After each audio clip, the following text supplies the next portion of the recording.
Greetings, ladies and gentlemen, and welcome to this latest edition of Tales from Outer Space, where I take stories from across the internet and read them for your entertainment. This particular story is called One Shot, One Empire, written by FarmWitch4275. The words of my human companion still rang in my ears as we approached the hilltop. I couldn't believe that I was here to witness this madness. I should have been heading home to announce their plans to the royal family. They would immediately denounce humanity and close ranks, leaving them to their fate. Why am I here then, trudging through the muddy terrain on a mountaintop, following the suicidal bastard who thought of this crazy plan? Why am I here? I sighed and trudged onwards, the sound of war drums pounding through the dimly lit morning sky. My human companion had a long, thick fabric bag slung over his shoulder and a large metallic case that he carried too. It was long, painted black, and he carried it with exceptional care. Where? To his favorite spot up on a hilltop, which has a perfect view of the battlefield. And what a view it was. There in an open field, in the open air, sat 5,000 Terranian troops of the Second Terranian Empire. My human companion seemed slightly less intimidated than I was. He had fought these madmen before. It took 10,000 lives to kick them off one of our colonies, and they only had 800 men then. We trudged along as I recalled the events that took place leading up to now. The Terranian Empire had come across humanity, a fledgling species only recently accounted for in the galactic community. The Terranian Empire found out about them despite their best efforts and laid claim on them. Galactic Law number 7-A1 stated clearly that if any lesser species appears, any larger empire is clear to challenge this race to a fair battle in armed combat. If the defender wins, they keep their sovereignty and join the Galactic Union. The loser is assimilated into the winner's empire as a colony, whatever that may be, as slaves or workers or soldiers, depending on the empire's needs. The Terranians usually took slaves of their new colonies. They almost succeeded in taking mine. The humans, however, were unamused by the state of affairs in the galaxy and opted out of the rules, abandoning the Union entirely. The only reason I'm here is due to the fact that we have a decent trade relations with them. The royal family considers many humans their friends, so I was here for, moral support. The Terranians didn't take too kindly to humanity's actions after they rejected the Council's offer and stated that they would defend their borders against any who come. The Terranians challenged them to the slavers' right. If they won, humanity would be their slaves. If they lost, they would leave humanity alone. The humans did one better and challenged them to a bout of Ragonthar, or, as they termed it, regicide. Humanity challenged the Emperor himself and laid out terms. They issued a challenge. They invoked their ancient warrior rights and sense of honor. Foolhardy, stupid. Anyone who did that never survived. The Terranians immediately jumped at the provocation. Well, they were rubbing their hands together the whole time, so I'm certain it was intended. Humanity laid out the challenge, leveraging their sense of honor against them and challenging the Emperor himself to a duel. The humans stated if they can kill the Emperor on his own terms, the Terranian Empire cedes all control to humanity. The Emperor agreed. Of course, the Terranians didn't know how to play fair, so they sent a massive army down to defend the Emperor. Humanity, according to the rules, could field an army of any size. This was 5,000 men. We expected 10,000 lives in order to defeat only 800. At this point, the galaxy had discarded humanity as just another pawn of the Terranian Empire and steeled themselves for a new galactic war with their new toys. So here we are, on a backwater planet, climbing a mountain with a crazy human who made the challenge. Down below, 3 clinks away, sits the Emperor himself on his throne. The human in front of me stopped, putting a device from his tool belt to his eyes and surveyed the scene. He looked around him and nodded in approval. Here, it looks good. Let me set up shop here. It's perfect. He began to unravel his equipment and spent some time setting up a small camouflage tent on the hilltop.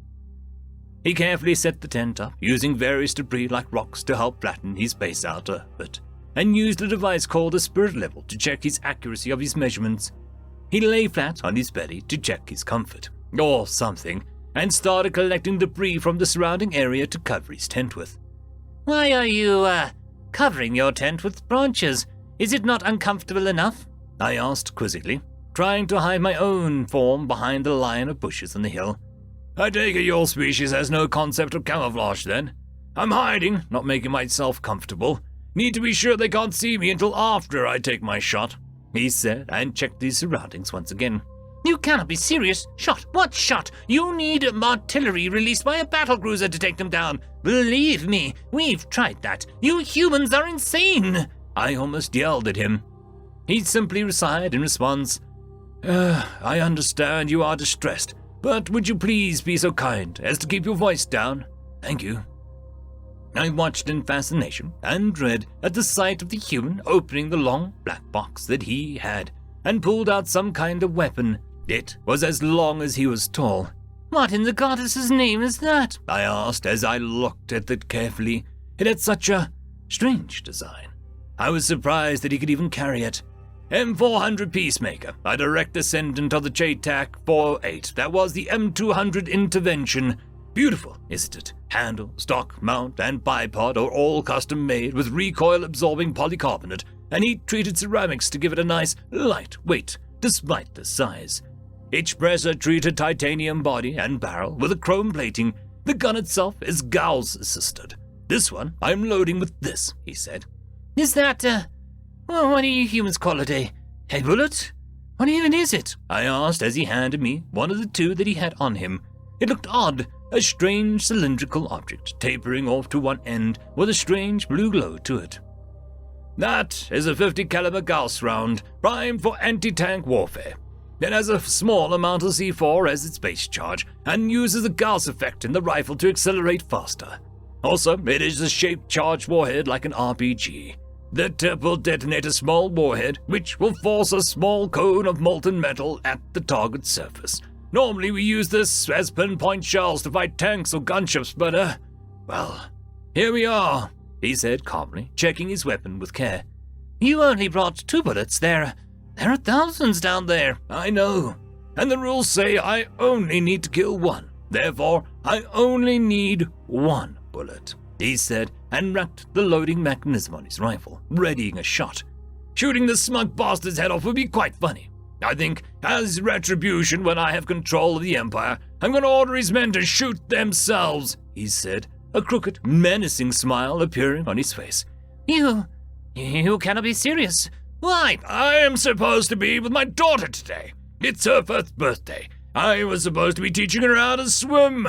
I'll make these fucking idiots pay for their lives for making me miss my little girl's birthday. I'll make them pay in blood for wasting my time like this, he said, his smile turning into a sadistic scowl as he readied his rifle. And after I'm done here, everyone who abandoned us, refused to talk to us, anyone who cut us off, everyone who abandoned us to this fate, I'll put their entire leadership casts in front of a firing squad. Now, come, little monkey, show me your smile, show me your face. Give old Caroline a perfect shot at your fat monkey face. I used my own set of viewfinder devices and checked. The Emperor was beginning a speech. He was growing tired of waiting and was going to storm the human city nearby. He stood from his throne and began to talk. My human friend ignored him and started talking to himself. Wind, south by southwest, 2.1 knots, he said, adjusting his scope. The Emperor turned slightly to grace his armored troops with his presence as he spoke. Target distance 2.2 miles at plus 84.1 elevation, he said, moving slightly to compensate for the terrain. The Emperor waved his hands and smiled as he roused his troops to a fine fervor. One could hear the mighty roar of his subordinates calling for bloodshed. Planet gravity 0.83 Gs, target height 8.4 feet, he said as he readied his gun to fire. I heard the sudden noise of an electrical field powering up. The Emperor moved with the grace of a leader and turned to face the men near the hillside and finished his speech. He raised his head high and smiled. There you are. He took a deep, strong breath and slowly let it out as he squeezed the trigger of his gun. The shot heard around the galaxy suddenly rang out. A mixture of an explosive and an electromagnetic discharge suddenly shattered the calm of the valley. The explosive force of the bullet exiting the chamber disturbed the sand and leaves in front of it in a strange spiral-like pattern. It was as if the world slowed down for me. I could clearly see the bullet fly almost unopposed through the air, forcing it asunder as it began to glow a bright, hot red. It flew over the heads of the regiments below and hit the Emperor square in his mouth, knocking him backwards into his throne. He sat there motionless for a split second. Then the ship charge detonated, and his head suddenly came flying off. It thumped harmlessly on the ground in front of the throne, his expression of an agonized grimace. Then the sonic boom of the shot rang through the air as the assembled army watched their leader's head fall lifeless to the ground. That was the very moment the Terranian Empire died. Barely 10 human years later, humanity had deposed the Galactic Council and established the Terran Federation.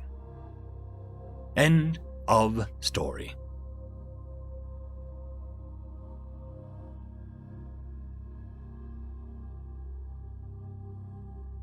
I'd quickly like to thank the T5 channel members and patrons: Cam Maxwell, Casper Arnholtz, Bushmaster 177, Lord Azrakal, Ambrose Cattell, Quantum Wednesday, Dragzoon WRE, and Blueberry Cat.